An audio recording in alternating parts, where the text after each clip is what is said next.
கடந்த மாதத்தில் என்னுடைய உறவினர்கள் 2 பேர் கணவனும் மனைவியுமாக சென்னையிலே என்னை சந்திக்க வந்தார்கள். அவருடைய திருமணத்திற்கு பிறகு நான் இப்பொழுதுதான் அவர்களை சந்திக்கும்படியாக எனக்கு ஒரு வாய்ப்பு ஏற்பட்டது. என்னுடைய மனைவியினுடைய தம்பி, அவனை நான் ஆண்டவருக்குள் நடத்தினேன். அவன் ஒரு ஃபயர் ஆஃபீஸராக திருவண்ணாமலையில் இருந்தான். ஆண்டவரை நம்பாதவன். என்னிடத்திலே பல விதங்களிலே ஒரு நாஸ்திகன் என்பதை நிரூபிப்பதற்கு பல முறைகளிலே பேசினவன். திடீரென்று ஒரு நாள் எனக்கு ஃபோன் பண்ணினான். என்ன ஃபோன் பண்ணினான்? அத்தான், என் பிள்ளைக்கு 3வது பிள்ளை, ஆண் பிள்ளை. முதலில் 2 பெண் பிள்ளைகள், 3வது ஒரு ஆண் பிள்ளை. அவனுக்கு அடிக்கடி ஃபிட்ஸ் வருகிறது. நீங்கள் சென்னை வந்திருக்கிறீர்களே, கூட்டங்களுக்கு போகுமுன்னதாக கொஞ்சம் திருவண்ணாமலை வந்து என் பிள்ளைக்காக ஜெபித்து விட்டு போய்விடுங்கள் என்று சொன்னான். நான் அவனை பார்த்து ஃபோனில் கேட்டேன், எப்பப்பா ஆண்டவரிடத்தில் அவனுக்கு நம்பிக்கை வந்து விட்டது? அவன் சொல்கிறது என்ன சொல்கிறேன், ஆண்டவரிடத்தில் நம்பிக்கை வந்ததோ இல்லையோ, நீங்கள் உலகமெல்லாம் சுற்றுறீங்க, யார் யாருக்கோ என்னமா கிடச்சுன்னு மற்றவங்க சொல்கிறாங்க. அதனால் வந்து என் பிள்ளை மேலே கை வச்சுட்டு போயிட்டீங்கன்னா ஒருவேளை என் பிள்ளைக்கு நல்லா ஆயிருமே. பிள்ளைக்கு 3.5 வயசு, அதற்கு முன்னால் உள்ள பிள்ளைக்கு 5.5 வயசு, அதுக்கு முன்னால் 7 வயசு. 3 பிள்ளைகள், அழகான பிள்ளைகள். மனைவி திருச்சி பட்டணத்தை சேர்ந்தவள். அப்படி இருக்கும்போது என்னை ஃபோன் பண்ணி கூப்பிட்டான். எனக்கு கூட்டங்களின் நிமித்தமாக நேரம் இல்லை என்றாலும் ஒரு நாஸ்திகன் என்னை உபயோகப்படுத்த கூப்பிடுகிறான். உறவினன் என்பதனால் அல்ல, ஆண்டவரை அறியாதவனை ஆண்டவரை அறிவிப்பதற்கு எனக்கு ஒரு வாய்ப்பு கிடைத்திருக்கிறது என்று பஸ்ஸில் நான் சென்னையிலிருந்து திருவண்ணாமலைக்கு டிராவல் பண்ணி அவங்க வீட்டில் போய் அவங்க உட்கார்ந்து நான் பேச ஆரம்பித்தேன். அப்பொழுது கேட்டான், நான் அவனுடைய துன்மார்க்கமான வாழ்க்கையை மாத்திரமல்ல, ஆண்டவரை மறுதலிக்கிற வாழ்க்கையை அவனுக்கு சுட்டி காட்டின போது அவன் சொன்னான், நான் தானே சேட்டை பண்ணுறேன், நான் தானே ஆண்டவருக்கு ஆகாதவன், நான் தானே மறுதலிக்கிறவன், எதுக்கு என்னைய தொடாமல் பிள்ளைய தொடுறார்? கேள்வி நல்லா தான் இருக்குது கேட்குறதுக்கு. நான் சொன்னேன், டேய், நீ ஒன்னிய தொட்டனா தாங்கிக் கொள்ளுவாய், பிள்ளையை தொட்டதுனால தாங்க முடியாது, அதனால தான் தொடுறாருடா, ஒழுங்காக மனம் திரும்பியிருந்து மனம் திரும்புதலை பேசினேன். நான் பிள்ளைக்கு முதலிலே ஜபிக்கவில்லை. அழகான பிள்ளை தான், நான் நேசிக்கிற பிள்ளை தான். அந்த பிள்ளைகளினை மாமா என்று சொந்த முறையில் கூப்பிட்டாலும் நான் அந்த அவனுடைய ஆத்மாவின் மேலே கரிசனை உள்ளவனாக அவனை ஆண்டவருக்கு நடத்தினேன். முழங்கால் படியிட்டு கண்ணீர் விட்டு இயேசுவை ஏற்றுக்கொண்டான். அதோட வியாதியும் போயிடுச்சு. That is a beauty of it. அதுக்கு பிறகு பிள்ளைக்கு ஃபிட்ஸே வரல. அப்படி இருக்கும்போது நான் இங்கெல்லாம் ஊழியம் முடித்து விட்டு, என் மனைவி அப்பொழுது சென்னையில் தான் இருந்தால், நாங்கள் 2 பேரும் ட்ராவல் பண்ணி தமிழ்நாட்டில் ஊழியத்தை முடித்து விட்டு 2 நாட்கள் பின்னும் திரும்ப போவதற்கு முன்னதாக சென்னையில் இருந்தபோது மறுபடியும் எனக்கு ஒரு ஃபோன் வந்தது. It was shocking news. Heart attack வந்து அவங்க பிரதர் எல்லாம் மரிச்சு போயிட்டார். Just 15 days God gave him a chance. ஆண்டவருடைய அன்பை 15 நாட்களுக்கு முன்னதாக ருசித்தவன். அவனை பார்த்தால் ஃபயர் ஆஃபீஸராக இருந்தான். கத்தி குத்துனா கத்தி இறங்காது, அப்படி இருந்தவனுக்கு திடீரென்று heart attack, massive heart attack, died. இடையில ஒரு நாள் மாத்திரம் இருக்கிறது. ஒரு நாள் மாத்திரம் இருக்கிற நேரத்தில் நானும் என் மனைவியும் அந்த போய் அடக்கம் செய்துவிட்டு பீகார் திரும்பலாம் என்று ஜெபித்து நாங்கள் கிளம்பினோம். அது ஒரு பெரிய கதை. கவனியுங்கள். அந்த அங்கே போய் என்னுடைய மாமியாரிடத்தில் சொன்னேன். என்ன சொன்னேன்? அத்தை, நீங்கள் ரொம்ப வருத்தத்தில் இருக்கீங்க. ஏன்னா குட்டி பிள்ளைங்க 3 பேரை விட்டுட்டு உங்கள் மகன், இதுக்கு முன்னாலே ஒரு மகன் இறந்துருக்கிறார், இப்பொழுது ஒரு மகன் ஹார்ட் அட்டாக்ல இறந்துட்டாங்கிறது உங்களுக்கு தாங்க முடியாது, மாமாவுக்கு தாங்க முடியாது. ஒன்று செய்கிறேன், ரூபாவை விட்டு விட்டு நான் போகிறேன், பீகார் போகிறேன். அவள் ஒரு 10 நாட்கள் உங்களோடு கூட இருந்து ஆறுதலாக இருக்கும். எனக்கு ஆண்டவர் நல்ல மாமியாரையும் மாமனாரையும் தந்தார். எனக்கு நல்ல பெற்றோரை மாத்திரமல்ல மாமனார். ஏனென்றால் அவர்களின் திருமணத்தில் என் பிள்ளையை கூட்டிகிட்டு போகிறீங்களே பீகாருக்கு, எந்த மாதிரி வீட்டில் வைப்பீங்கன்னு கேட்கல. உங்களுக்கு மருமகனை மாதம் எவ்வளவு காணிக்க கிடைக்கும்னு கேட்கல. ஏன்னா என் மனைவியுடைய வீடு அண்ணனுக்கு தெரியும், 5 பெட்ரூம் உள்ள வீடு. நான் அவளை கொண்டு டாய்லெட் இல்லாத வீட்டில் வைக்க போகிறேன்னு எங்கள் மாமனார்கிட்ட சொல்லியிருந்தேன்னா நிச்சயமாக பொண்ணு கொடுத்துருக்க மாட்டார். நல்ல வேலைக்கு கேட்கல. அது மாத்திரம் இல்லை, என்னை மாப்பிள்ளை பார்க்குறதுக்கு முதல்ல வந்தபோது 15 பேர் வந்தாங்க. நான் சென்னையில் கூட்டத்தில் பேசிக்கிட்டு இருந்தபோது எங்கள் அப்பா ஃபோன் பண்ணி, காலையில் 9 மணிக்கு இங்கே இருக்கணும்னு சொல்கிறாங்க. நான் பாஸ்கர் தாசன் அவர்களுடைய சபையில் பேசிக்கொண்டு இருக்கிறேன். நான் சொன்னேன், டேடி மீட்டிங் பேசிக்கிட்டு இருக்கேன். அவங்க தெரிஞ்சு சொன்னாங்க, எனக்கு டேடி இவ்வளோ அர்ஜென்ட்டாக கூப்பிட்றீங்கன்னு கேட்டால் வந்து பாருன்னு சொன்னாங்க. அப்போ நான் போட்டிருந்தது ஒரு காவி ஜிப்பா, ஒரு 4 முழ வேஷ்டி, காலில் செருப்பு கிடையாது, ஒரு பை, ஒரு பைபிள், ஒரு லுங்கி. இவ்வளோ தான் என்னுடைய சொத்தே. இதுக்கெல்லாம் பெரிய கதை இருக்குது, என் புஸ்தகத்தை வச்சு பாருங்கள். நான் போகும்போது இந்த 15 பேரும் வந்திருக்காங்க. முன்னால் முன்னு வீட்டுக்காரங்க எல்லாம் என்னையே விட்டு பார்க்குறாங்க. அதில் என்னுடைய மனைவியுடைய தம்பியும் வந்திருந்தான். நான் கிராஸ் பண்ணும்போது எங்கள் அம்மாட்ட போய் கேட்குறாங்க, எல்லாரும் என்னையே பார்க்குறாங்க. அவங்க சொன்ன, நீண்டாந்தா மாப்பிள்ளை நல்ல ஒன்றையே பார்க்குறாங்க. அவன் என் மனைவியுடைய தம்பி சொல்கிறான், இருந்திருந்து எங்கள் அக்கா ஒரு பண்டாரத்துக்காக கட்டி கொடுக்க போகிறாங்க. இந்த நிலைமையில நிச்சயமாக எங்கள் மாமனார் கொடுத்துருக்க மாட்டார். ஆனால் என்னுடைய அத்தை என்ன சொன்னார்கள் தெரியுமா? என்னுடைய மாமியார் என்ன சொன்னார்கள்? மருமகனே, ஊழியம்தான் முக்கியம், எங்கள் ஆறுதலை காட்டிலும் உங்கள் ஊழியம் முக்கியம், தடைபடக்கூடாது, கூட்டிக் கொண்டு போங்கள் என்று சொன்னார். நல்ல பெற்றோரையும் நல்ல மாமியார் மருமகளையும் மாமியார் மாமாவையும் தந்ததற்காக நான் ஆண்டவருக்கு கோடி சோத்திரங்களை ஏறெடுக்கிறேன். அப்படி அவர்களுக்கு நாங்கள் விடை செய்துவிட்டு போகும்போது, சரி ஆண்டவரை ஏற்றுக்கொண்டாயிலும் உம்மிடத்தில் வந்து விட்டான் என்று இந்த குட்டி பிள்ளைகள் வளர்ந்தார்கள். இதில் மூத்த மகளும் அவருடைய மருமகன் தான் என்னை பார்க்க வந்தார்கள் சென்னையில். அப்பொழுது நான் அவர்கிட்ட கேட்டேன். அவள் ஒரு MCA கம்ப்யூட்டர் படித்தவள், அவரும் பல டிகிரிகளை வைத்திருக்கிறார். நான் ஒரு இடத்துல கேட்டேன், என்னையா எங்கே வேலை செய்கிறீங்கன்னு கேட்டேன். ஏன்னா நான் முதல் முறையாக பார்க்குறேன், 4-5 ஆண்டுகளாக நான் இங்கே வரவில்லை. அவரை பார்த்து கேட்டேன். அவர் சொன்னார், அங்கிள், நான் வேலம்மாள் ஸ்கூலில் 5 ஸ்கூல் 30 ஸ்கூல் இருக்குது, அதில் 5 ஸ்கூலுக்கு நான் தான் அட்மினிஸ்ட்ரேட்டராக இருக்கேன்னு சொன்னார். நான் சொன்னேன், இவ்வளோ படிச்சுட்டு இருந்திருந்து வேலம்மாளுக்காக சம்பாதிச்சு கொடுக்க போனேன், உங்களுக்கு நான் ஃபோன் பண்ணுறேன்னுட்டு போயிட்டார். நான் தூத்துக்குடி மீட்டிங்கில் இருக்கும்போது உங்களை வந்து பார்க்கணும், நாங்கள் 2 பேரும் பார்க்கணும். நாங்கள் 2 பேரும் வந்தவாங்க, எனக்கு தெரியும் அப்போமே வேலையை ரிசைன் பண்ணி தான் வராருன்னுட்டு வேலையை விட்டுட்டு இந்த மாதம் என்னோடு கூட சேருகிறார்கள். அல்லேலூயா. எதுக்கு இந்த சாட்சியை சொல்கிறேன் தெரியுமா? என்னுடைய குடும்பத்தை மேன்மைப்படுத்தவில்லை. அல்லேலூயா. திரண்ட ஆஸ்தி, உயர்ந்த கல்வி, செல்வாக்குகள் மிக இருப்பினும், திரண்ட ஆஸ்தி, உயர்ந்த கல்வி, செல்வாக்குகள் மிக இருப்பினும், குருசை நோக்கி பார்க்க எனக்கு, குருசை நோக்கி பார்க்க எனக்கு உரிய பெருமைகள் யாவும் அற்பமே, உரிய பெருமைகள் யாவும் அற்பமே, விந்தை கீறு சுராஜா, உந்தன் சிலுவையன் மேன்மை, உந்தன் சிலுவையன் மேன்மை,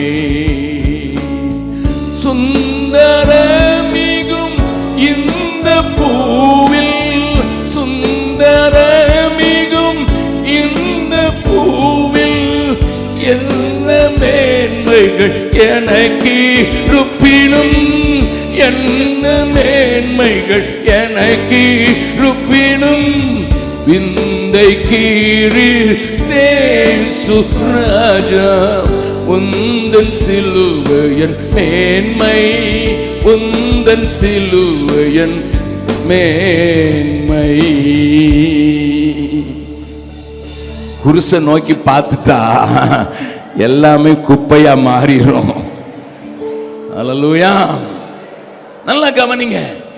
இந்த மோசேயை ஆண்டவர் ஆயத்தப்படுத்தினது தன்னுடைய காரியத்திற்காகவே. பார்வோனின் அரண்மனையிலேயே வைத்து சகல சாஸ்திரங்களையும் வித்வானாக மாற்றிவிட்டார்.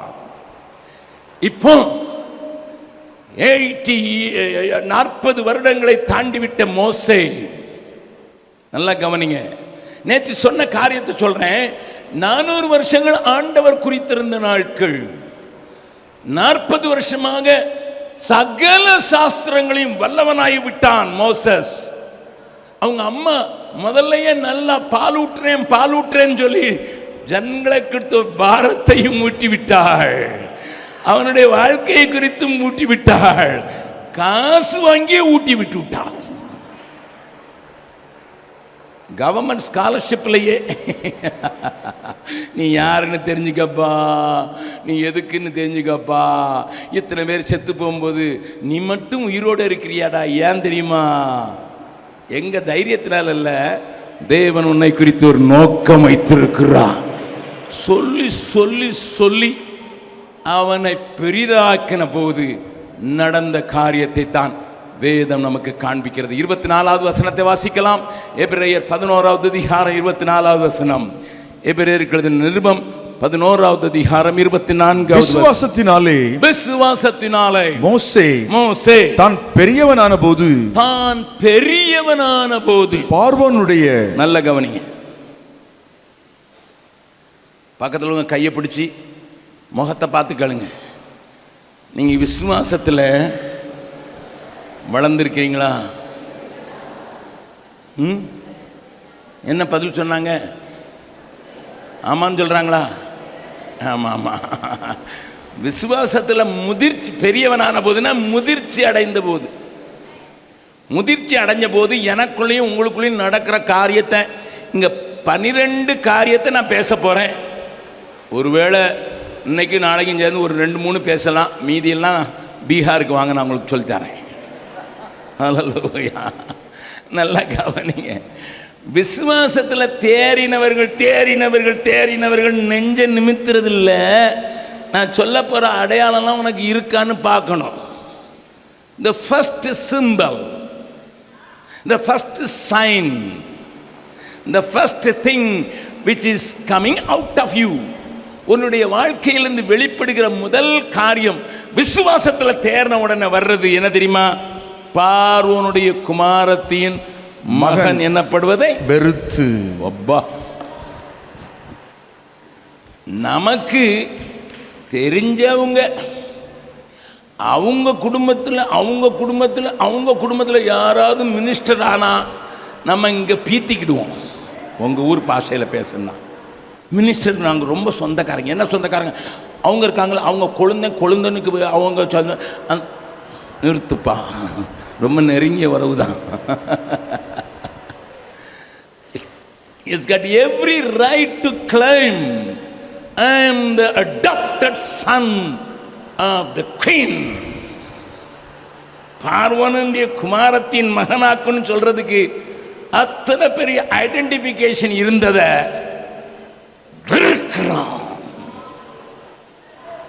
நல்ல கவனிங்க. எதுக்கு தெரியுமா? என்னுடைய ஐடென்டிட்டி வேற, என்னுடைய அடையாளம் வேற, எங்கேயோ அட்டாச் பண்ணி வச்சிருக்காங்க. அது என்னுடைய ஐடென்டிட்டி இல்லை. என்னுடைய ஐடென்டிட்டி வேற. அடுத்த வசனத்தை வாசிக்கலாம், அப்பதான் விளங்கும். அனித்தியமான பாவ சந்தோஷங்களை அனுபவிக்கிறதை பார்க்கிலும் தேவனுடைய ஜனங்களோடு, நான் தேவனுடைய ஜனங்களை சேர்ந்தவன், நான் பார்வோனுடைய குமாரத்தினுடைய அரண்மனைக்கு உரியவன் அல்ல. How do you identify yourself, sir? எனக்கு இந்த நாட்களில் ஆவிக்கிற உலகத்திலையும் ரைட்டு லெஃப்ட்டு ரெவரண்ட்டு டாக்டரு அவர் இவருன்னு போடுற காரியத்தை கண்ட எனக்கு அப்படியே பத்திக்கிட்டு எரியுது. நீங்கள் என்ன நினச்சாலும் சரிதான். ஒரு பெரிய தலைவர் கையெழுத்தே போட்டிருக்காரு டாக்டர்னுட்டு. அடே பேங்க்கில் செல்லாதுப்பா, உன் பேங்க் அக்கௌண்ட்டில் டாக்டர் நான் கையெழுத்து போடுறேன். அவன் சொல்லுவான், சார் டாக்டரை வெட்டிருங்க சார், நான் வாழை வெட்டிட்டு, வேலை இல்லை தலையே வெட்டிட்டு, உங்கள் பேரை எழுதுங்க சார். என்ன வரத்து வர்றோம் 200 ரூபாய்க்கு வாங்குற சர்டிஃபிகேட் வச்சுக்கிட்டு.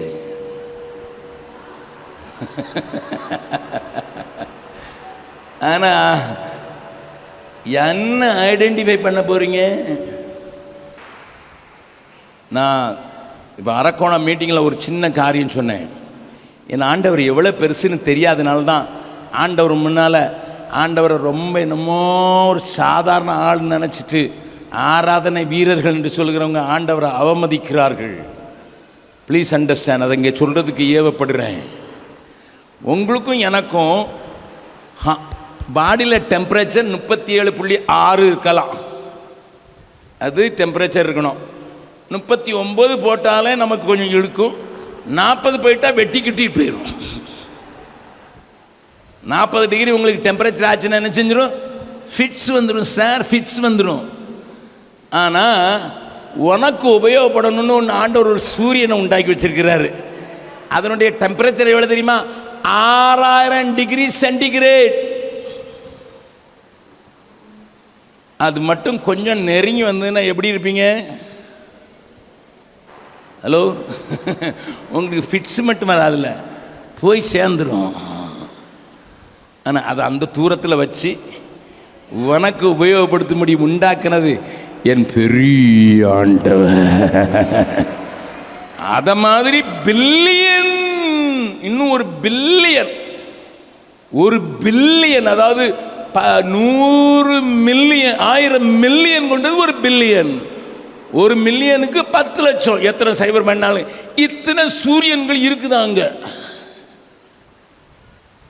ஆனால் அதெல்லாம் டிராஃபிக் போலீஸை காட்டிலும் அழகா அதன் பாதையில விட விட்டுருக்கிறாரு. இந்த மகத்துவமான ஆண்டவர் ஐயா நான் ஆராதிக்கிற ஆண்டவர். ஆனால் அந்த ஆராதனை பண்ணும்போது வார்மையா பொறுமையா உட்காருமையா.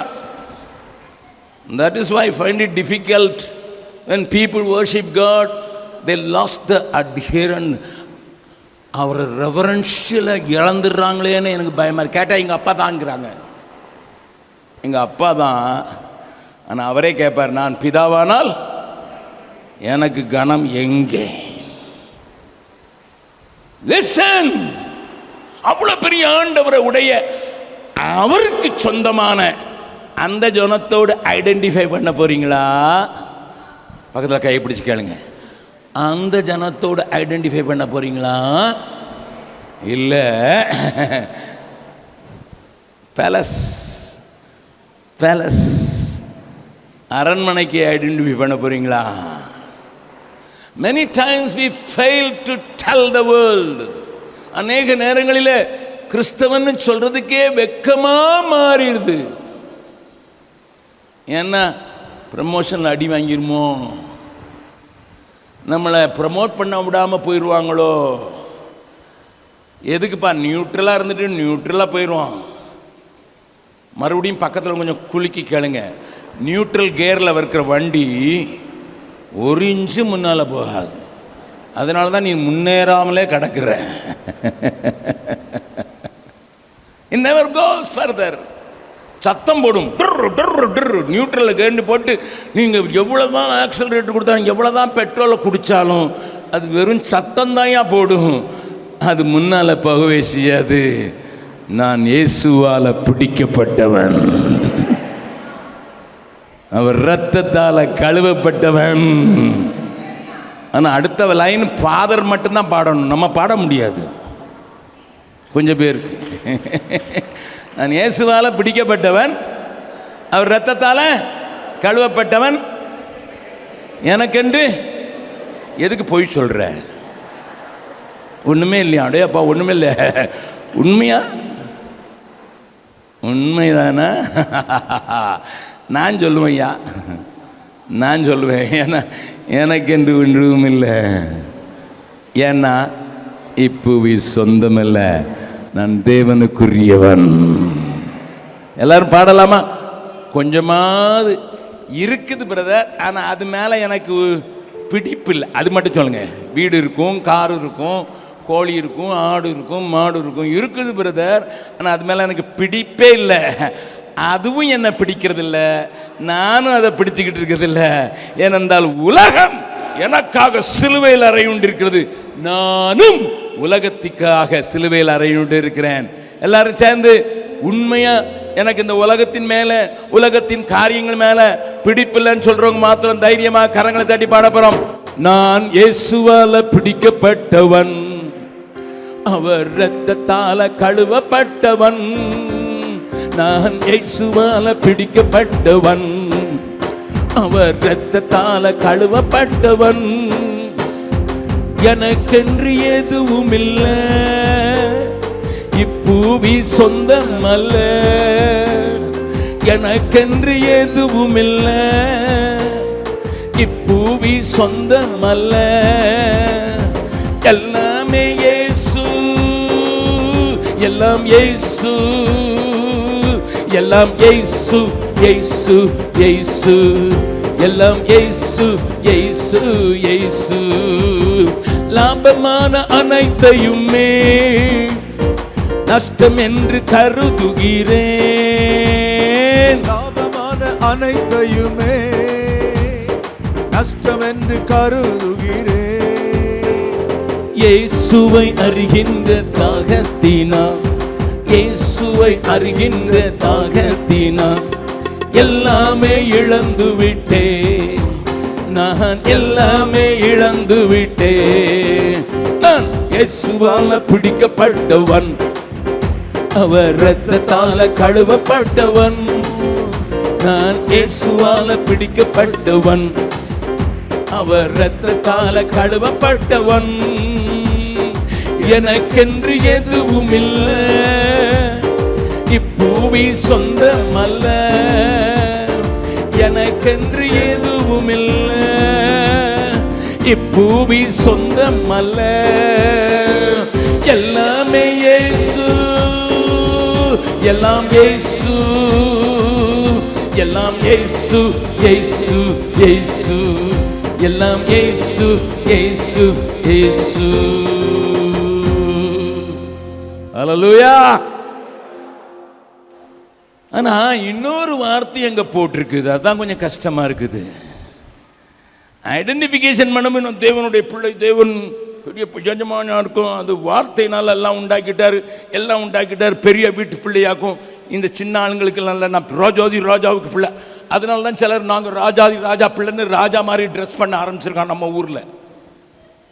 விசுவாசத்தில் வந்தவங்க நாங்கள் ராஜா வீட்டு பிள்ளை, ராஜா மாதிரி தான் நடப்போம், ராஜா காரில் தான் போவோம். சார் கூடவே அட்டாச் பண்ண வாசனை பார்க்கணும்.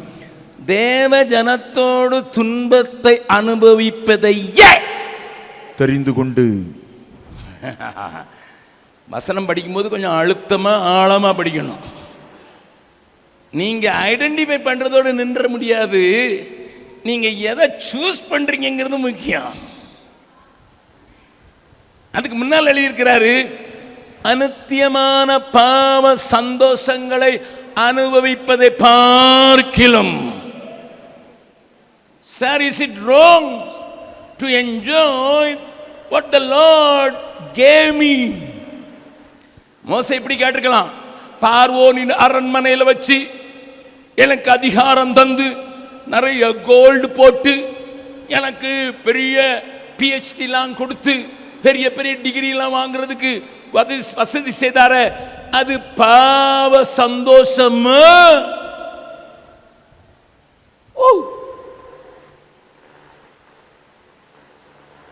Check with Moses. I didn't see Moses நாலு பொம்பளைங்களை எடுத்துட்டு போயிட்டாங்கன்னா ராஜாவுக்கு குமாரத்திக்கு அப்படி இல்லை. எகிப்து தேசத்தில் அன்னைக்கு எகிப்திய அழகிகள் இருந்தாங்க. இந்த பாழாப்போன சாலமோனே 700 பெஞ்சாதி 300 ஸ்டெப்னி. ஸ்கூட்டருக்கு ஒரு ஸ்டெப்னி தான் உண்டு, இவனுக்கு 300. மோசஸ் மரண்மனை காலையா பார்வனுக்கு எகிப்து தேசத்தில் ஏராளமான அழகி இருந்தாங்க. பெரிய டாக்டரேட்லாம் வாங்கிட்டாரு. ஒரு 4 பிள்ளைய பத்திட்டு போனாரா? No no. எனக்கு ரொம்ப சந்தோஷமா இருக்குது. மோசஸினுடைய வாழ்க்கையை நினைக்கும் போது he was not after the women. பொம்பளைங்க பின்னால சுத்தினான் இல்லை. அப்ப என்னையா அனித்தியமான பாவ சந்தோஷங்களை அனுபவிப்பதை பார்க்கிலும் there was available, they were available. I want to tell you, அனுபவிக்கிறதுக்கு அவைகள் அவைலபிளா இருந்தது.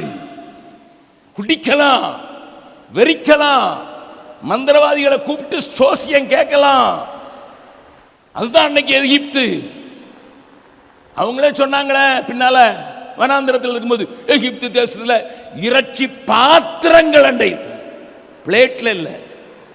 அவன் சாப்பிட்டு அப்படித்தான் சாப்பிடுவான், பாத்திரத்தில் வச்சு சாப்பிடுவான். அவ்வளோ சாப்பாடு சாதாரண ஆளுக்களுக்கு. நல்லா கவனிங்க. It was available.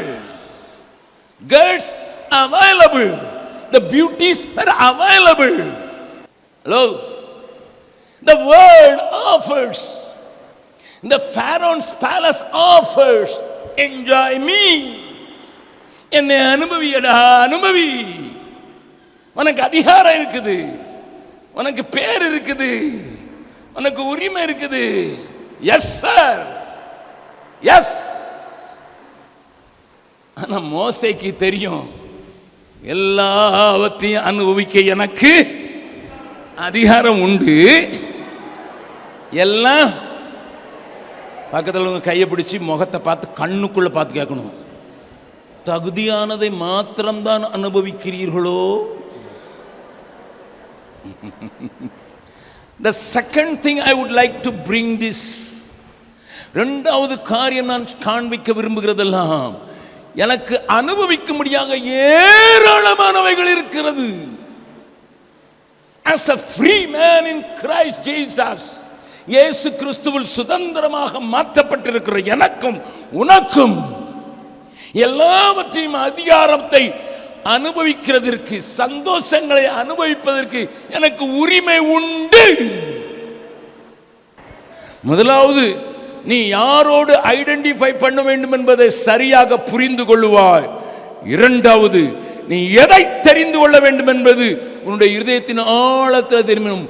ஒரு பக்கம் துன்பம், ஒரு பக்கம் சந்தோஷம். அதனால்தான் எபிரேய நிருபம் அனுபவிப்பதையே தெரிந்து கொண்டு, I know I will be going through suffering, I will be tortured, I will be given troubles, no problem.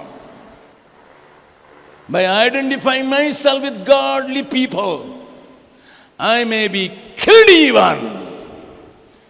தேவ ஜனங்களோடு என்னை அடையாளப்படுத்திக் கொள்ளும் போது நான் கொல்லவும் படலாம் அல்லவா? நல்ல கவனிங்க, கவனிங்க, கவனிங்க.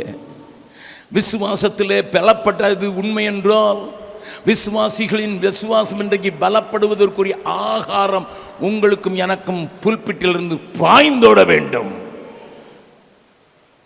நல்லா கவனிங்க. But today's pulpit is not feeding to strengthen the faith. இன்றைக்கு பிரசங்க பீடங்களிலே ஜனங்கள் விசுவாசத்தில் பலப்படுவதற்குரிய ஆகாரம் கொடுக்கப்படுவதில்லை. அவங்க கேட்கறது, பிள்ளைக்கு எது கூடாதோ, எது எது உடலுக்கு ஒத்து வராதோ, எது அவர்களை வளர்க்காதோ அதைத்தான் பிள்ளை கேட்கும். பிரெட் பட்டர் ஜாம் கேட்கும். டாக்டர் சொல்லியிருப்பாரு, கொஞ்சம் பிரெட்டையும் பட்டரையும் கொஞ்சம் ஜாமையும் தள்ளி வைங்கன்னு. பிள்ளை அதுதான் கேட்டு, எனக்கு அதுதான் வேணும்னாலும் போய் தொலை. பிள்ளைக்கு இப்பமே மொபைலை கொடுக்காதீங்க, இது இப்படி பார்க்குது, கண்ணு கெட்டு போகும், கண்ணுக்குள்ள இருந்து புழு வந்துருன்னு காட்டினாலும் பிள்ளை பிறந்து விழுந்த உடனே கேட்குது மொபைல் ஃபோன். அம்மாட்ட கேட்குது. முன்னால் அம்மான்னு தான் கூப்பிடும் முதல்ல, இப்போ சிம் கார்டு போட்டு கொடு, நான் டவுன்லோட் பண்ணணும். நீ என்னைய டவுன்லோட் பண்ண மாதிரி நானும் டவுன்லோட் பண்ணணும். Mummy you downloaded me and I want to டவுன்லோடுன்னு 1.5 வயசு பிள்ளை கையிலே. ஒரு நாள் ஃப்ளைட்டில் ஏற போகிற முன்னால் ஒரு அம்மா இந்த ஸ்ட்ரோவில் தள்ளிக்கிட்டு போகுது, அதில் ஒரு 6 மாத குழந்தை இருக்குது. அது அழக்கூடாதுன்ட்டு முன்னாலெல்லாம் வாயில் சூப்பி கொடுப்பாங்க, சக்கரை கொடுப்பாங்க. இப்போ வாயில் அது கொடுத்தா அப்படின்னுட்டு இது கொடுத்த உடனே அது சிரிச்சுக்கிட்டு 6 மாதம் கூட இருக்காது, அதுக்கு தெரியல எனக்கு. 6 மாதத்துலேருந்து 9 மாதம் இருக்கும். அது அப்படி போயிட்டு இப்படிங்குது. அம்மா வயிற்றுல வரும்போதே இப்படி தான் வரான். நம்மளும் அனுபவிடா ராஜா அனுபவி. என்ன உலகத்தில் வாழணும்போ, இந்த உலகத்தை நீங்கள் சரியாக வாழலைன்னா இப்போமே நானும் ட்ரெயின் பண்ணின்னு என்னத்தையாவது வாங்கி கொடுத்து. எவ்வளோ கஷ்ட காலத்தில் வந்து விட்டோம். எல்லாவற்றையும் அனுபவிக்க எனக்கு அதிகாரம் உண்டு, நோ ப்ராப்ளம். பட் எனக்கு தகுதியாராது. உன் ட்ரெஸ், உன் நடை, உன் பேச்சு, உன் சிந்தை, உன் வீட்டில் இருக்கிற பொருட்கள், நீ சாப்பிடுகிற சாப்பாடு. Hello, listen. Of course I live on faith as well as grace. கிருபையினால தான் நிற்கிறேன். நிர்மூலமாக காது இருக்கிறது எனக்கு கிருபை, எனக்கு தெரியும். ஆனால் கிருபையை விருதாவாக உபயோகப்பட மாட்டேன். பக்கத்தில் உங்க கைப்பிடி சொல்லுங்க, கிருபை கிடைச்சிட்டுன்னு சொல்லி விருதாவா உபயோகப்படுத்த. அதனால தான் நான் சிலுவை சுமந்தோரா என்கிற பாடலில் இப்படி எழுதினேன், கிருபை தருகிறா அதை நித்தமும் காத்துக்கொள்வேன், விருதாவாக்கிட மாட்டேன். கிருபை தருகிறார், அதை நித்தமும் காத்துக்கொள்வேன். I didn't write a song because everybody should sing. No, He gives me grace. I will not waste it. ஏன்னா கிருபை எனக்கு என்ன செய்துன்னு எனக்கு தெரியும். வாசிக்கலாமா?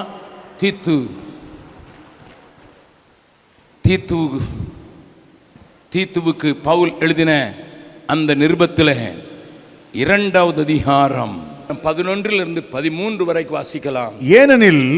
ஏனெனில் எல்லா மனுஷருக்கும் ரட்சிப்பை அளிக்கத்தக்க தேவ கிருபையானது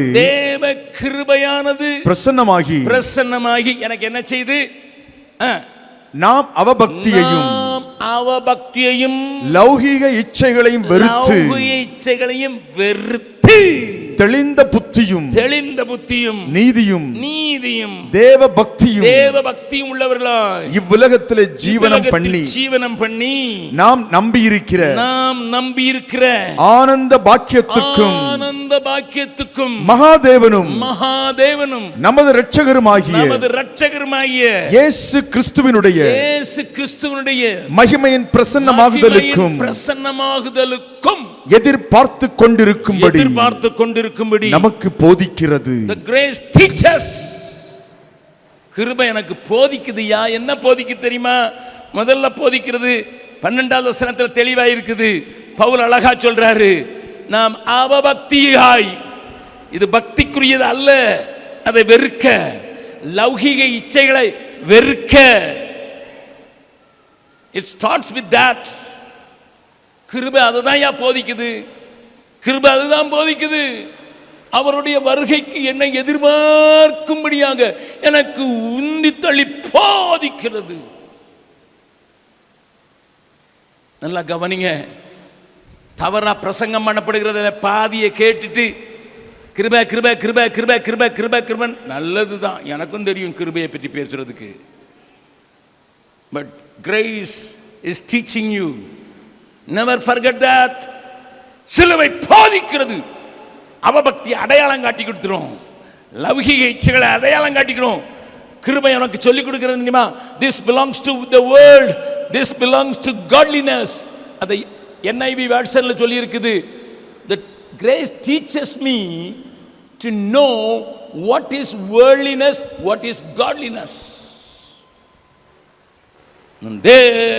காட்லினஸ்க்கும் வேர்ல்ட்லினஸ்க்கும் உள்ள வித்தியாசம் மோசைக்கு அன்னைக்கே தெரியும்.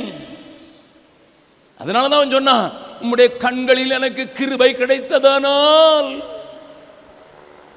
He knows what is grace. அது திருச்சபையிலே நாளுக்கு நாள் ஜனங்கள் சேர்ந்தார்களாம். நாளுக்கு நாள் சபை விருத்தியானதாம், நாளுக்கு நாள் தேவ வசனம் பரவி விருத்தியானது என்றெல்லாம் அப்போஸ்தலர் நடபடிகளிலே வாசிக்கிறோமே. ஏன் இன்றைக்கு இல்லை? Because the believers, godly people, godliness-ஐயும் worldliness-ஐயும் வேறு பிரிக்க தெரியல. அன்றைக்கு இருந்த உலகத்துக்கு தெரியும், அன்றைக்கு இருந்த கிறிஸ்தவ மக்களுக்கு தெரியும், அன்றைக்கு இருந்த சீஷர்களுக்கு தெரியும் what belongs to God, what belongs to the world. மோசே, there are attractive things, there are attractive things but not permanent. But here is something, it goes with suffering. Will you? மோசே, தேவ ஜனங்களோடு கூட துன்பத்தை அனுபவிப்பதை தெரிந்து கொண்டாயா அல்லது அநித்தியமானவைகளை தெரிந்து கொண்டாயா? இந்த மாலை வேளையில் தேவன் பேசுகிறான். விசுவாசம் இதை என்னில் நடப்பிக்கும் என்று வேதம் காட்டி கொடுக்கிறதை மறந்து விடாதீர்கள். விசுவாசமா இருக்கேன், விசுவாசமா இருக்கேன், விசுவாசமா இருக்கேன்னு சொல்லாதீங்க. இன்னொரு ஆளை காட்டி கொடுக்க மாட்டா, நல்ல விசுவாசி ஒருத்தரை காட்டி கொடுக்கட்டுமா? வாசிங்க பார்க்கலாம். யாக்கோபு 2வது அதிகாரம் 19வது வசனம். பெஸ்ட் விசுவாசி ஜேம்ஸ் 2nd chapter verse 19. தேவன் ஒருவர் உண்டு என்று, தேவன் ஒருவர் உண்டென்று விசுவாசிக்கிறாய், அப்படி செய்கிறது நல்லதுதான். பக்கத்துல உங்க கையை பிடிச்சு இந்த வசனத்தை என்னோட பின்னால சொல்லுங்க பார்க்கலாம். தேவன் ஒருவர் உண்டென்று விசுவாசிக்கிறாய். இந்த ஊர்ல இத்தனை கோபுரம் இருக்கிற ஊர்ல நீ தேவன் ஒருவர் என்று விசுவாசிக்கிறாய், அப்படி செய்யறது நல்லது. அதோட நிறுத்தல. ஜேம்ஸ், பிசாசுகளும் விசுவாசித்து நடுங்குகின்றன. பக்கத்தில் இருக்கும் சொல்லுங்க, நீங்களும் அந்த ஜாதி தானோ? அது விசுவாசிக்கிறது மாத்திரம் இல்ல, நடுங்கவே செய்தான். Listen, he has got a stronger faith. This Lucifer is having a stronger faith. அவனுக்கு கொஞ்ச காலம் இருக்குன்னு தெரிஞ்சுதான் வாழ ஆட்டிக்கிட்டு இருக்கான். நமக்கு மட்டும் தெரிய மாட்டேங்குது. அவன் கர்த்தருடைய வார்த்தை என்ன காட்டில அதிகம் நம்புறான். எனக்கு கொஞ்ச காலம் தான், குறிக்கப்பட்ட காலத்துக்கு வேகமாக போயிட்டு இருக்கேன், நான் கிரியை செய்யணும்னு செய்கிறான். ஆனால் நமக்கோ தெரிந்து கொள்ளுதலிலேயே சந்தேகம். நன்றா கவனிங்க அருமையானவர்களே. மோசே, பாவ சந்தோஷங்களை அனுபவிப்பது உனக்கு உரிமையாயிருக்கலாம், உடையவனாயிருக்கலாம். ஏன்? உன் சரீரம் சொல்லலாம் உனக்கு தகுதி இருக்கிறது என்று. ஆனாலும் தேவ ஜனங்களோடு துன்பத்தை அனுபவிப்பதை நான் தெரிந்து கொண்டு இந்த மாலை வேளையில் தேவன் உங்களோடு கூட பேசுகிறார். How do you identify yourself? With whom you identify? யாரோடு அடையாளம் கண்டுகொள்கிறார்? அதோடு கூட மாத்திரமல்ல, தேவ ஜனங்களுக்கு வரும் துன்பத்தை உணர்ந்திருக்கிறாயா? என் ஆண்டவர் சொன்னார் அல்லவா பவுல் மூலமாக, தேவ பக்தியாய் நடக்க விரும்புகிறவர் யாவரும் துன்பப்படுவார்கள். தேவ பக்தியா இருந்தா மேல இருந்து கொட்டுன்னு யாராவது பிரசங்கம் பண்ணானா அவன் பொய் சொல்றான். என் சத்திய வசனம் சொல்கிறது, உபத்திரவத்தின் வழியாகவே பரலோகத்துக்கு நமக்கு பழி உண்டு. வழி இடுக்கமானது, குறுகலானது. மறுபடியும் வாசிக்கலாம். எபிரேயர் 11வது அதிகாரத்தின் 25வது வசனத்தை வாசிக்கலாம். அநித்தியமான பாவ சந்தோஷங்களை அனுபவிக்கிறதை பார்க்கிறோம். தேவனுடைய ஜனங்களோடு துன்பத்தை அனுபவிப்பதையே தெரிந்து கொண்டு இனி வரும் பலன் மேல். ஓஹோ, திஸ் இஸ் a சீக்ரெட்டா? ஐயா, இது எப்படி அப்பா முடிஞ்சது? நான் உங்களுக்கு சொல்லட்டுமா? தாவீது தேவனுடைய ஆலயத்திற்காக கொடுத்த தங்கம், பர்சனலா சேர்த்து கொடுத்த தங்கம் 3200 டன். வெறும் கோல்டு மட்டும் தாவீது தேவனுடைய ஆலயத்தின் மேல் வைத்திருக்கிற வாஞ்சையினால் என்று எழுதியிருக்கிறது. 3200 டன். ஒரு டன்னுன்னா 1000 கிலோ, ஒரு கிலோல 1000 கிராம். எத்தனை சைவர் வரும்? மதுரைக்காரங்களுக்கு நல்ல கணக்கு வரும்னு யாரோ சொன்னாங்களே. எத்தனை சைவர்? அங்க ஒரு 3000, மறுபடியும் ஒரு 3, மறுபடியும் ஒரு 8, 32 ஃபாலோட் பை 8 zeros. இத்தனை கிராம் ஆலயத்துக்குன்னு கொடுத்தது. இதெல்லாம் எங்கிருந்து வந்தது தெரியுமா? இந்த எகிப்தில் இருந்தா வந்தது. இந்த எகிப்தில் இருந்த தங்கத்தின் அளவு என்ன தெரியுமா? மோசேயின் காலத்தில் go back and read the history books. 50,000 ton gold. அம்மா, 50,000 டன் கோல்டு மாத்திரம் எகிப்தில் இருந்தது. அதுக்கு அதிகாரி இதை உபயோகப்படுத்த முடியும். ஆனா துன்பத்தை அனுபவிப்பதை தெரிந்து கொண்டேன். ஏனென்றால் என்னுடைய கண்கள் விண்ணை நோக்கி இருக்கிறது. இனி வரும் பலன்கள் மேல் நோக்கமாயிருந்து எகிப்திலுள்ள பொக்கிஷங்களிலும் கிறிஸ்துவின் நிமித்தம் வரும் நிந்தையை அதிக பாக்கியம் என்று எண்ணினான். எங்கய்யா கிறிஸ்து வந்துட்டாருங்க? எங்க கிறிஸ்து வந்துட்டாரு சொல்றேன் கொஞ்சம் பின்னால. ஆனா அதுக்கு முன்னால் நீங்க யோசித்து பாருங்க. அங்க பார்த்தவனுக்கு இங்கே உள்ள மகிமை, பொக்கிஷம், பொண்ணு, பேங்க் பேலன்ஸ் எல்லாம் குப்பை. அங்க பார்த்துட்டான். நம்ம ஆளுங்க இந்த நாட்களில் பிரசங்கத்தெல்லாம் இங்க பாரு.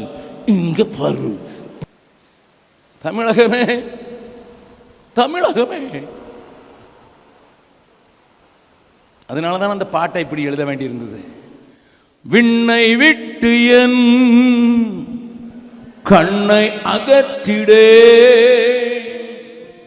விண்ணை விட்டு என் கண்ணை அகற்றிடேன், மண்ணின் வாழ்வையும் குப்பையை எண்ணுகிறேன், மண்ணின் வாழ்வையும் குப்பையை எண்ணுகிறேன்.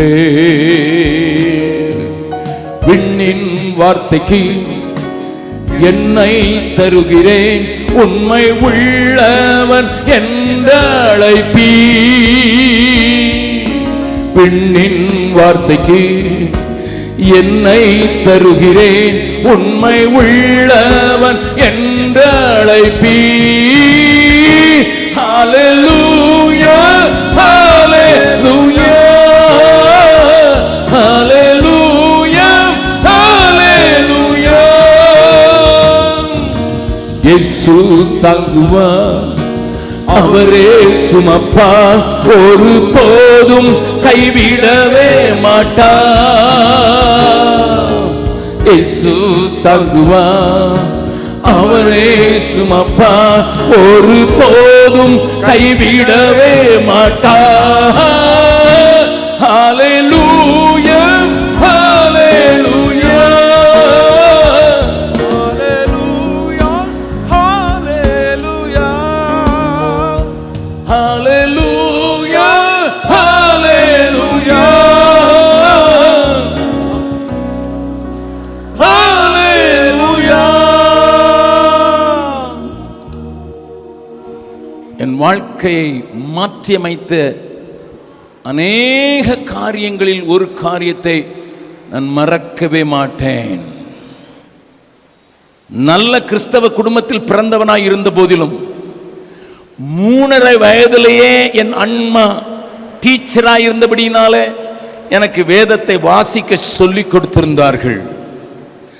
5 வயதிலே நான் ஒரு அதிகாரத்தை வாசிக்காமல் எனக்கு காஃபி தர மாட்டார்கள்.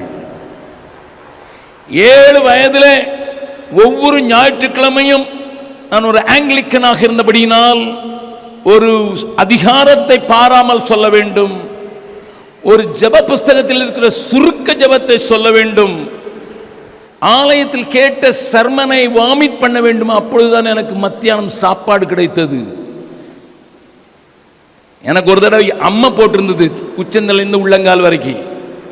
படுக்கையில் படுக்க முடியாது. 7th ஸ்டாண்டர்ட் படித்து கொண்டிருக்கிறேன். மண்ணில் தான் கடத்தணும். மண்ணில் கடத்தி வாழை இலை போட்டு அதில் படுக்க வச்சிருந்தேன். அவ்வளோ மோசமான அம்மா மேலே இருந்து கீழே வரைக்கும் போட்டிருக்குது. அம்மா வியாதி வந்தவங்களுக்கு தெரியும், ரொம்ப பசிக்கும். அப்போ எங்கள் அம்மாட்ட போய் கேட்குறேன், அம்மா ரொம்ப பசிக்குமா, காலையில் எழுந்திரிச்சு ஏதாவது குடிக்க கொடுங்கம்மா. எங்கள் அம்மா கேட்ட கேள்வி, பைபிள் படிச்சியா? But that didn't brought me to the Lord. என்னை ஆண்டவரிடத்தில் கொண்டு வர முடியவில்லை. சென்னைக்கு வேலைக்கு போன பின்பு வேலை இருந்தது, பணம் இருந்தது, நண்பர்கள் இருந்தார்கள், நல்ல சென்னை வாசகம் இருந்தது. புளித்து போனது மாத்திரமல்ல, காலியா இருந்த அன்னை ஆண்டவர் தேடி வந்து நிரப்பினார். ஹல்லேலூயா. அப்பொழுது நான் நிரப்பப்பட்டது மாத்திரமல்லாதபடி ஆண்டவருக்காக எதையாயிலும் செய்ய வேண்டும் என்கிற துடிப்பை உடனடியாக தேவன் போட்டு விட்டார்.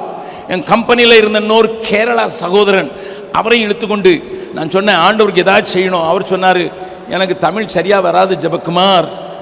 நான் சொன்னேன், ஓகே, நீங்கள் பாடுவீங்கள்ல தமிழில், என் கூட சேர்ந்து பாடுங்க, எனக்கு பிரசங்கம் பண்ண தெரியும், போகலாம். அவர் சொன்னார், எங்கே போகிறது? படித்தவங்ககிட்ட போனால் 10 கேள்வி கேட்பான், நமக்கும் தெரியாத. நான் சொன்னேன், படிக்காதவங்ககிட்ட போனால் கூட 10 கேள்வி கேட்பான். ஏன்னா படித்தவன்கிட்ட இந்த ஊருக்கு இந்த பஸ்ஸு போகுதுன்னா நம்பிடுவான், படிக்காதவங்ககிட்ட சொல்ல 4 பேர்கிட்ட கேட்டு தான் நம்புவான். அவர் சொன்னார், சின்ன பிள்ளைங்கிட்ட போகலாம். ஓகே, சின்ன பிள்ளைங்கிட்ட போகலான்னொன்னே சென்னைக்கு எதிர்த்தால போல ஒரு ஏர்போர்ட் இருக்குது. சென்னையில் ஏர்போர்ட்டுக்கு எதிர்த்தால 3 மலைக்கு நடுவில் திருசூலன்னு ஒரு இடம் இருக்குது. அங்கே கல் உடைக்கிறவங்க, சேலத்தில் உள்ளவங்கலாம் அங்கே குடியிருக்காங்க. எனக்கு தெரியும்னாரு. நாங்கள் 2 பேரும் கிளம்பிட்டோம். போய் இப்படி தான் என்னுடைய புஸ்தகத்தில் எழுதியிருக்கேன், புஸ்தகம் வாசிக்காதவங்களுக்கு தெரியணும், அதுக்காக சொல்கிறேன். போய் அங்கே நான் அவர் பாட்டு பாடினார், நான் ஒரு வேர்ட்லெஸ் புக்கை வச்சு வருஷத்தில் என்ன இருக்குது என்ன இல்லைன்னு சொன்னேன். அங்கே 200 பிள்ளைங்க கூட்டிட்டாங்க. நாங்கள் சுவிசேஷத்தை சொன்னோம். கடைசியில் ஜெபம் பண்ணும்போது கிட்டத்தட்ட 45 பிள்ளைங்க கண்ணீர் விட்டு அழுதுங்க. எங்களுக்கு விளங்கலை. அதில் முன்னால் இருந்த தங்கச்சி அருண், அவன் சொல்கிறான், ஆண்டவரே என் பேரை உமா புஸ்தகத்தில் எழுதிவிடுங்க, என் பேர் ARUN அருண். எனக்கு ரொம்ப சந்தோஷம், பிள்ளைங்களுக்குலாம் சந்தோஷம். நாங்கள் அடுத்த வாரம் வருவோம்னு சொல்லும்போது இன்னொரு பொண்ணு 9 வயசு இருக்கும், கலையை வந்து பிடிச்சிக்கிட்டு, அங்கிள் அங்கிள் எங்கள் அம்மாவுக்கு கொஞ்சம் ஜோமண்ண வரீங்களாங்கிறா. நான் அது இப்போ தான் ஆண்டவரை ஏற்றுக்கொண்டிருக்கிறேன். எதுக்குமான்னு கேட்குறேன். எங்கள் அம்மாவுக்கு பிசாசு பிடிச்சிருக்கு, கத்துறாங்க, நெஞ்ச கிழிக்கிறாங்க, தலை எப்படி பண்ணுறாங்கன்னு அவள் என்னைய பயமுறுத்துறா. நான் ஹை ஆங்கிலிக்கன், எனக்கு பெந்தை கோஸ்தையும் தெரியாது, வெந்தை கோஸ்தையும் தெரியாது, ஒன்றும் தெரியாது. அவள் கையை பிடிச்சிட்டு கேட்குறா, அங்கிள் வந்து ஜோம் பண்ணுங்க அங்கிள். நான் அவளை பார்த்து திருன்னு முழிக்கிறத பார்த்து அவள் என்கிட்ட கேட்குறா, நீங்கள் தானே சொன்னீங்க உங்கள் இதயத்தில் இயேசு இருக்கிறாருன்னுட்டு, எதுக்கு பயப்படுறீங்கிறா. இப்போ எனக்கு என்ன செய்கிறதுன்னு தெரியல. நான் என் சகோதரனை பார்க்குறேன், அவர் சொல்கிறார் எனக்கு தமிழ் தெரியாதுங்கிறார். நானும் வேறு வழி இல்லை, அவளை சமாளிக்கிறதுக்காக சொல்கிறேன்.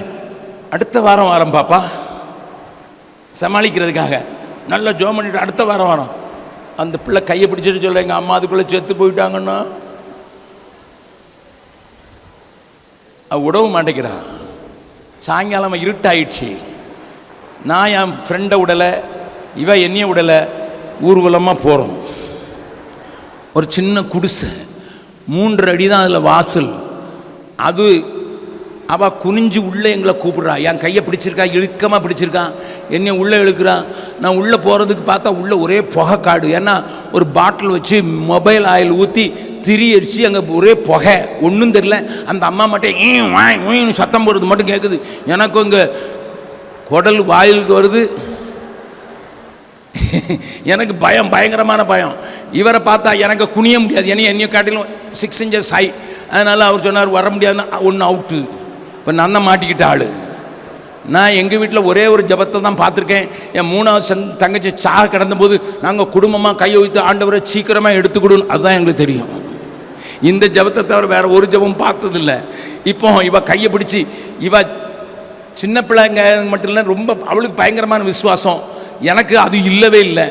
நான் அவளை கையை பிடிச்சி நேராக கொண்டு சத்தம் போட்டு நெஞ்சை கிழிச்சிக்கிட்டு இருக்க அம்மா மேலே தப்புன்னு வச்சா, நான் பயத்தினால இயேசுவேன்னு கத்துனேன். பிசாசு ஓடி போயிடுச்சு. அன்னைக்கு தான் தெரியும் இயேசுவின் நாமத்துக்கு இவ்வளவு வல்லம் இருக்குதுன்னுட்டு, இவ்வளவு மகிமை இருக்குதுன்னுட்டு. நல்லா கவனிங்க. எனக்கு தைரியம் வந்துட்டு நான் என் ஃப்ரெண்ட்டை சொல்லேன், ஓ சாசு போயிட்டு தெரியுதா. இப்படி இருக்கும்போது இந்த முன்னால் இருந்து அருண்னு சொன்னால அந்த பொண்ணு 6 வயசு தான், ஒரு 10 பேரை கூப்பிட்டு போய் எனக்காகவும் என் சகோதரனுக்காகவும் ஜெபம் பண்ணுவா. தினந்தோறும் ½ hour. எங்களோட ரொம்ப அட்டாச். நான் போனவுடனே அந்த கிராமத்தில் வாரத்துக்கு ஒரு தடவை போவோம். போனவுடனே எல்லாரையும் கூட்டி, எல்லா பிள்ளைங்களையும் கூட்டி சேர்த்துருவா. அங்கிள் வந்துட்டார், அங்கிள் வந்துட்டார், அங்கிள் வந்துட்டார்னுட்டு. ஒரு நாள் கிறிஸ்மஸ்க்கு நான் தூத்துக்குடி வந்துட்டேன். 10 நாள் கழித்து போகிறேன். அவங்க அம்மா என்னை பஜாரில் பார்த்து சொல்கிறாங்க, தம்பி உங்கள் மகா ரொம்ப சோமலாமல் இருக்கா, நாளைக்கு வர்றேன்னு சொல்லிட்டேன். அது ஒரு செவ்வாய்க்கிழமை, அது ஒரு புதன்கிழமை. வியாழக்கிழமை நானும் என் நண்பரும் அந்த பிள்ளையை பார்க்க போனோம். பயங்கர வியாதி, வயிறும் இடுப்பும் ஒட்டி இருக்குது, படுத்திருக்கிறா. சாப்பிட்டு பல நாள் ஆயிடுச்சு, பேச முடியல, கண்ணு திறக்கலை. அப்போ கண்ணு திறக்கிற மாதிரி இருந்த நேரத்தில் நான் அவளை பார்த்து, அருண் அங்கிள், 2 அங்கிளும் வந்திருக்கோமா. கண்ணை திறந்து பார்த்தா மூடிட்டா. எங்களை பார்க்க முடியல. ஒரு சின்ன ஸ்மைல், ஒரு புன்சிரிப்பு மாத்திரம். நல்லா கவனிங்க. அந்த நேரத்தில் நாங்கள் ஜெபம் பண்ணிட்டு, அருண் சனிக்கிழமை என்னுடைய வழக்கத்தின்படி வாரமா பார்க்குறோன்னு சொல்லிட்டு போயிட்டோம்.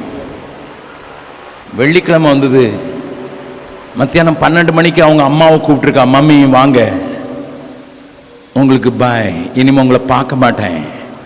ஆனால் அங்கிள் நாளைக்கு வந்து என்னைய தேடுவார், நீங்கள் சொல்லிருங்க, பரலோக வாசல்ல அவ உங்களுக்காக காத்து நிற்பாளாம். உங்க அம்மா கேட்டாங்க, எடி நான் பெத்தேன் வளர்த்தேன், நீ எனக்கா காத்து நிற்க மாட்டியா, அவருக்கு காத்து நிற்பியா? அந்த பிள்ளை சொன்னா, மம்மி நீங்கள் ஏசப்பாவை ஏற்றுக்கொள்ளாம அங்கே வர முடியாது, இப்பவுமே பிந்தி போகல, இயேசுவுக்கு உங்கள் உள்ளத்தை திறந்துருங்கன்னு சொன்னோன்னே அவங்க அம்மா அங்கே முழங்கால் போட்டு இயேசுவை ஏற்றுக்கொண்டுட்டாங்க. இதுக்குள்ள குடிகாரன் அவங்க அம்மா சாமியாடி அக்கினி எடுத்துட்டு சாமி ஆடுறவா இப்போ ஆண்டவருக்குள்ள வந்துட்டா. இந்த பக்கம் குடிகாரரான அப்பா அவர் உள்ள நுழைகிறாரு. அவர்கிட்டையும் அதே சொல்றா. அவர் சொல்றாரு, அடே பாமி என்னைய முட்டிட்டு போயிடுவியா? இயேசுவை ஏற்றுக்கொண்டாதான் நீங்க என்னையும் பார்க்க முடியும். அவரையும் ஆண்டவருக்குள்ள வழி நடத்திட்டா. 2 கையை பிடிச்சிட்டு கிட்டத்தட்ட நடு மத்தியானத்தில் பரலோகத்தை பார்த்து, ஆண்டவரே வெறும் கையா நான் வரல, வெறும் கையா வரல, 2 பேரை கொண்டு வந்துட்டேன், எனக்கு அங்கே பலன் இருக்குது அப்படின்னு சொன்னா செத்து போயிட்டான். சிடாய். அடுத்த நாள் நாங்கள் வந்த போது தான் இதெல்லாம் தெரியும். இன்றைக்கு அந்த அருணுடைய சத்தம் கிட்டத்தட்ட 55 ஆண்டுகளாகிவிட்டது. But still it's ringing. என் காதுகளை துணித்து கொண்டே இருக்குது. நான் வெறும் கையா வரல, நான் வெறும் கையா வரல, இனி வரும் பலன் மேல் நோக்கம், இனி வரும் பலன் மேல் நோக்கம். 6-7 வயசான பிள்ளை, சாமியாடிக்கு பிறந்த பிள்ளை,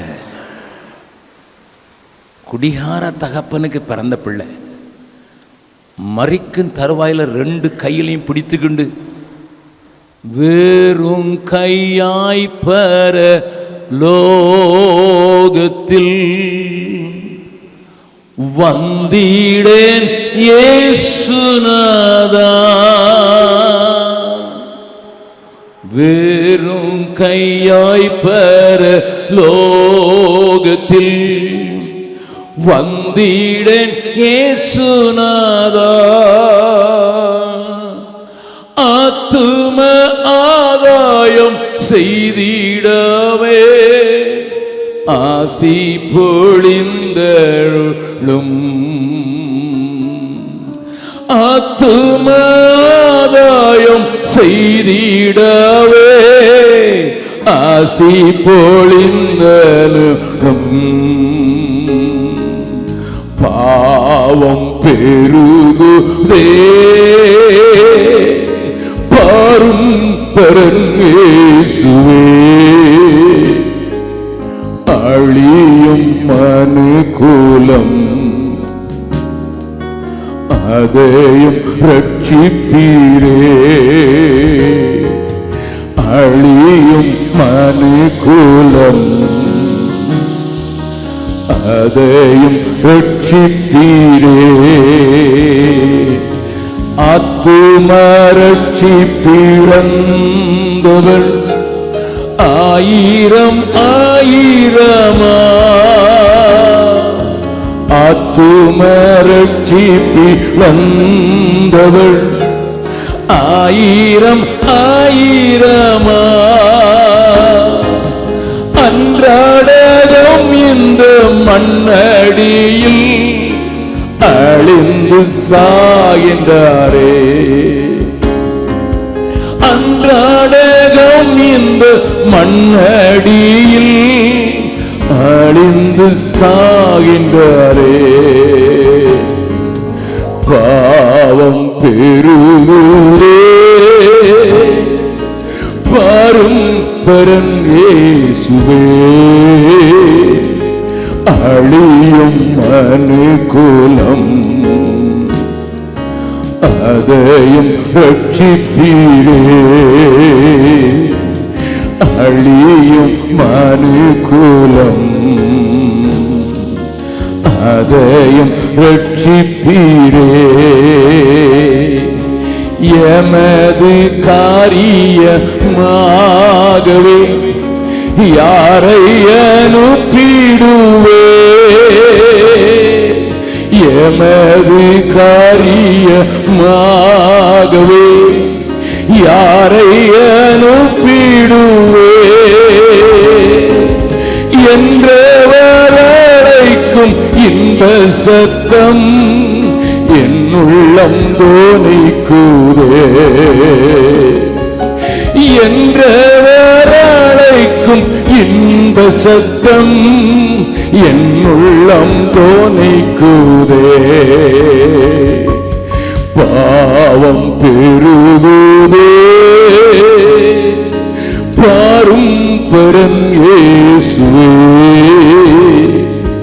அழியும் மனுகுலம் அதையும் ரட்சிப்பீரே. அழியும் மனுகுலம் அதையும் ரட்சிப்பீரே. எல்லாரும் கண்களை மூடலாம், யாரும் அசையக்கூடாது. தேவன் அசைவாடுகிற நேரம். இனி வரும் பலன் மேல் நோக்கமாயிருப்பதற்கே உனக்குள் கிரியை செய்கிற விசுவாசம் உன்னை பலவானாய் மாற்றுகிறது. இனி வரும் பலன், என் ஆண்டவர் சொல்லுகிறார், இதோ சீக்கிரமாய் வருகிறேன், என்னோடு கூட நான் அளிக்கும் பலன் வருகிறது. இந்த வார்த்தையை நம்புவாயனால் ஐயா வெறுங்கையா நாம சந்திக்கவே மாட்டேன். அதுக்கு எதையும் செய்வேன், எதையும் இழப்பேன். எனக்காகவே வாழ்ந்துட்டேன். இயேசுவை நானே அனுபவிச்சுக்கிட்டு அவருடைய ஆசீர்வாதங்களுக்காகவே ஏக்கம் கொண்டு எனக்கு வேணும், என் குடும்பத்துக்கு வேணும், என் பிள்ளைக்கு வேணும்னே வாழ்ந்துட்டேன். இனி வரும் பலன் மேல நோக்கமா இருக்கிறதுக்கு ஒரு சின்ன அருணுக்கு முடியுமானால், இத்தனை வருஷம் அவிசுவாசத்தை பிராக்டிஸ் பண்றேன்னா சில மாதங்களை இயேசுவை அறிந்த அருணால முடியுமானால், சாமி ஆடிக்கு பிறந்த பிள்ளையால முடியுமானா, ஆவிக்குரிய சபைக்கு போறேன்னு சொல்றேனே, அந்த பலன் மேல நான் நோக்கமாயிருப்பது உண்மை என்றால், மோசே போல வெறுக்க வேண்டியவர்களை வெறுக்கவும், தழுவிக்கொண்டு வரவும் எனக்கு கவலை இருக்காதே. ஆண்டவரனோடு கூட முன்னால நின்று பேசுகிறான். எமது காரியமாக யாரை யாரை யாரை What is your response? What is your response? அறிந்த மக்கள் மத்தியிலே சொல்ல கூச்சப்படுகிற நான், அறியாத பிரதேசங்களை குறித்து பாரம் கொள்வது எப்படி? நாளைக்கு அதை குறித்து கொஞ்சம் விவரமாய் பேசுகிறேன். நன்றைக்கு நேற்று தினத்தில் தேவன் பேரில் வைத்திருக்கிற விசுவாசம் என்னில் உருவாக்குகிற அன்பை குறித்து பேசினேன். இன்றைக்கு இனி வரும் பலன் மேல எனக்கு இருக்கிற தெளிவினாலே நான் விட்டுவிட வேண்டியவளை விட்டுவிடவும், செயல்படுவதற்கு கீழ்ப்படிய வேண்டியவர்களுக்கு கீழ்ப்படியவும், என்னை ஒப்புக் கொடுப்பதற்கு எனக்கு தடையில்லை என்று சொல்லுகிறவர்கள் மாத்திரம் யாரும் கண்களை திறந்து பார்க்க வேண்டாம். பிரதர் அகஸ்டின் ஜெபக்குமார், என் வாழ்நாள்லாம் வீணாயிடுச்சு, மோசம் போயிட்டேன். I was pursuing something else. எதையோ காற்றை பிடிக்கிறது போல ஓடிட்டேன். நிலைத்திருக்கிற ஆத்துமாக்களை குறித்து ஓட வேண்டிய நான், ஆத்துமாக்களுக்காக கண்ணீர் விடிக்க வேண்டிய நான், ஏன் வேதனை, ஏன் குறை, எனக்கு இல்லாதவளை குறித்த கண்ணீர் வடித்து உம்மிடத்தில் போராடி விட்டேன். லார்ட் ஃபர்கிவ் மீ, என்னை மன்னிச்சிருங்க, என்னை மன்னிச்சிருங்க ஆண்டவரே. நான் இனி வரும் பலன்கள் மேல் நோக்கமான வாழ்க்கைக்கு என்னை ஒப்பு கொடுக்குறேன்னு சொல்றவங்க மாத்திரம் யாருடைய கண்களும் திறக்க வேண்டாம். உங்கள் வலது கையை உயர்த்தி, brother Augustine Jebakumar, now I understand the value of my life, now I understand the value of my faith, now I understand the value of my grace. கையை வைத்தினவர்கள் மாத்திரம் ஒரு நிமிடம் எழுந்து நிற்பீர்களா? உங்களுக்காக நான் இருதயத்தின் ஆழத்திலிருந்து ஜெபிக்க வாஞ்சிக்கிறேன். ஆண்டவரே, உம்முடைய மக்களை பாரும். வெறும் கையாமை சந்திக்கிறதற்கு அவர்கள் ஆயத்தமா இல்லை. அவர்களுக்கு தந்திருக்கிற எல்லாவற்றையும் உபயோகப்படுத்தி எப்படியாயிலும் ஒரு திரள கூட்டமான மக்கள் எழுந்து நிற்கிறதை பரலோகமே, ஆண்டவரே, பரலோகத்தின் பிதாவை நீர் பார்ப்பீராக, நீர் பார்ப்பீராக, நீர் பார்ப்பீராக. ஒரு புதிய கிருபை அவர்கள் மேல இறங்குவதற்கு இந்த நேரத்தில் நம்முடைய வலதுகரம் அவர்கள் மேல அமர்வதாக. இதுவரை இல்லாத ஒரு பெரிய ஆத்ம பாரம் அவர்களை பற்றி பிடிப்பதாக. இதுவரை அனுபவிக்காத ஒரு புதிய கிருபை அவர்களை ஆட்கொள்வதாக, மேற்கொள்வதாக. ஒரு பக்தன் இப்படித்தான் பாடுகிறான். ஆத்மா ஒன்றும் ரட்சிக்காமல் வேட்கத்தோடே ஆண்டவா, வேறும் கையனாக உம்மை கண்டு கொள்ளல் ஆகுமோ? தேவரீர் கை தாங்க சற்றும் சாவு கஞ்சி கலங்கே.